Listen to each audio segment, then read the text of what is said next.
जाति जनगणना के मुताबिक 243, जी हां, ये सारी सीटें हैं जो बिहार विधानसभा में आती हैं और इनमें से 47 सीटों पर निर्णायक रोल में मुस्लिम वोटर थे।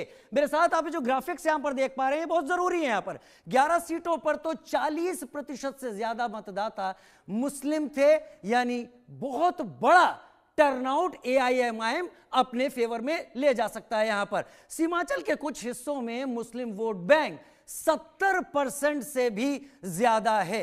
जब यहां पर चीजें हैं तो देखिए मेरे ठीक दोनों अगल बगल मैं यहां पर सीमांचल का मैप दिखा रहा हूं। सीमांचल का इलाका किन मेजर जगहों से जुड़कर बनता है? पूर्णिया, अररिया, किशनगंज, कटिहार। किशनगंज से शुरू हो रही है ये यात्रा और घूमते फिरते अररिया और कटिहार और पूर्णिया को कवर करते हुए जाएगी। और यहां पर फोकस क्यों कर रहा है एआईएमआईएम, वो मैं आपको बता देता हूं। 243 जो सीटें हैं ठीक मेरे तरफ, 11 सीटों पर 40% से ज्यादा मतदान अगर मुस्लिम करते हैं तो चीजें यहां पर बिगड़ सकती हैं। किसकी? महागठबंधन की। किसकी बिगड़ सकती है? एनडीए यानी जेडीयू की बिगड़ सकती है। अगर यहां से सीटें जेडीयू की सामने आ रही हैं, पिछले चुनाव में तीसरा मोर्चा बनाकर 100 सीटों पर चुनाव लड़ सकते हैं ओवैसी।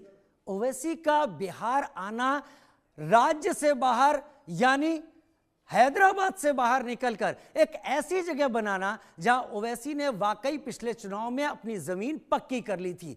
केवल 25 सीटों पर चुनाव लड़ा और 5 विधायक ओवैसी ने पिछले चुनाव में बना ली। यानी ओवैसी ने तो इशारा दे दिया था कि ओवैसी वहां पर एक मजबूत इकाई है।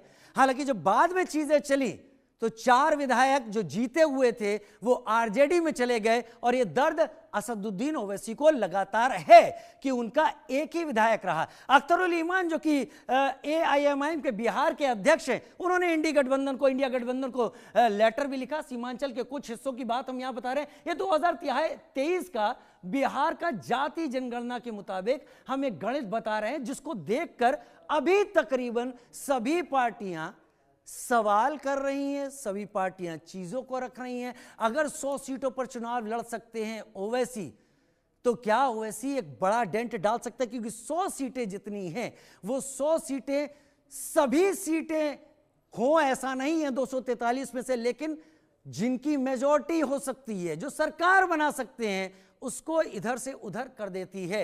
मुस्लिम वोटर्स पर बहुत फोकस है यहां पर। इस सब में ध्यान देने वाली बात यहां पर यह है कि आरजेडी क्या इस स्थिति को अपने मन मुताबिक पाती है? जब न्याय यात्रा निकालने की ओवैसी ने तैयारी ही नहीं कर ली है, ओवैसी